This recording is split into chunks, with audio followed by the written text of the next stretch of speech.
ఒకప్పుడు అడవిలో ఒక అందమైన ఏనుగు ఉండేది. అది చాలా సంతోషంగా ఉండేది. ఒకరోజు మంచినీరు కోసం వెళ్ళి దారి తప్పిపోయింది.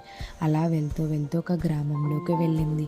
అక్కడ ప్రజలు, పిల్లలు చాలా ఆనందంగా ఆ ఏనుగును ఆహ్వానించాయి.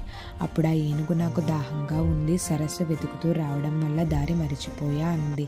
సరే, మేము తీసుకువెళ్తామని సరస్సు దగ్గరకు తీసుకువెళ్లారు. అప్పుడు ఆ ఏనుగు సరస్సు దగ్గర నీళ్లు తాగి కొద్దిసేపు ఆడుకుంది. అప్పుడు ఆ పిల్లలు మా రాజుగారిని చూపిస్తామని చెప్పి వాళ్ళ రాజుని చూపించారు. ఆ ఏనుగు రాజుతో మాట్లాడుతూ ఇలా అంది: మీ పాలన చాలా బాగుందండి. మీ రాజ్యంలో ప్రజలు కూడా చాలా మంచిగా ఆదరించారు. మీరు నాకు సహాయం చేసినందుకు గాను మిమ్మల్ని నా మీద ఊరంతా ఊరేగిస్తాను అంది. దానికి రాజు అంగీకరించారు. ఏనుగు మీద రాజు రాముడిలా కనిపిస్తున్నారని ప్రజలంతా గుసగుసలాడారు. కథ సహాయం ఒక మంచి లక్షణం. మీకు నచ్చితే ప్లీజ్ లైక్, షేర్, సబ్స్క్రైబ్.